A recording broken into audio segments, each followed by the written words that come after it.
Waalaikumsalam.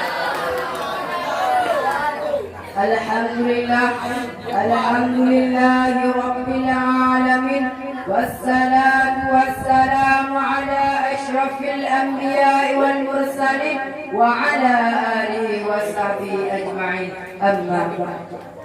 Segala puja mari bersama-sama kita puja kepada pemilik segala puja yang kaya menciptakan bumi dan yang ada di dalamnya, laut, gunung, binatang dan manusia sebagai sebaik-baik hasil ciptaan. Laqad khalaqnakum fi ahsani taqwim, yaitu Allah Azza wa Jalla. Allah yang kali mengutus Ibrahim bersungguhnya untuk mengutus oleh Allah untuk memberi teladan bagi jawaban Bandung, bagi bancara ketuli Allah, bagi bancara kesemua Allah, bagi bancara terbahagia hidup di dunia dan di akhirat. Naga Sidra pemuda yang bergelar Al-Aminnya, yaitu Muhammad bin Abdullah sallallahu alaihi wasallam.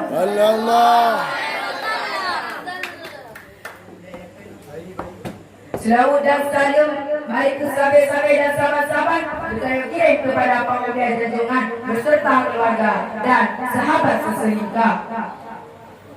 Kaum muslimin Bandung yang dikasihi oleh Allah, ketaziman tuan kepada ayah anda wali beserta keluarga dan kepada Dewan Hakim dan Bijaksana dan kepada dewan-dewan guru yang masih berjasa di daerah Ummul Aiman ini.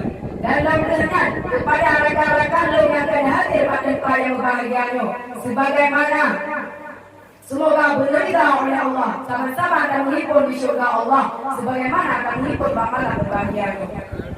Amin.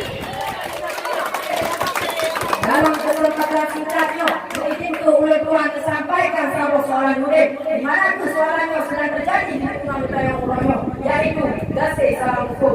Jadi dengan bahasa ini cinta akan paham. Tersadari oleh Dewan Bandung bahawa pemilik gasih itu Allah Taala. Allah lebih rasa gasih bagi manusia, bahkan hewan sekalipun saling sayang dua urusi saya ke anak saya ke urusi, guru saya ke murid, murid saya ke guru, dan begitu lainnya.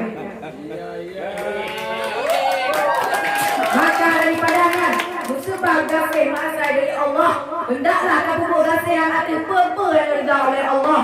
Gasih yang bukan tanah Allah tak tinggalkan.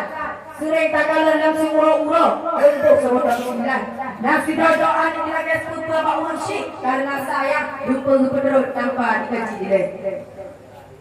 Allah rida atau hana akhirnya ketika anak-anak yang sembahyang karena sayang anak terpaksa anak lupa tapi dibiarkan yang kialanya adalah maksud guna baju gue cinta gagal paham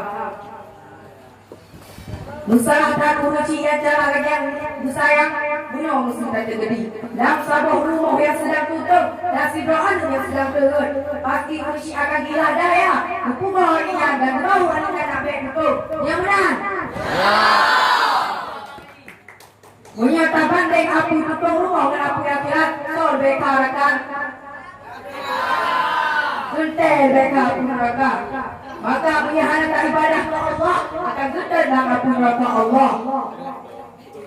Semestinya urusi pula dipaksa dengan anak kita sembahyang gila daya berdekat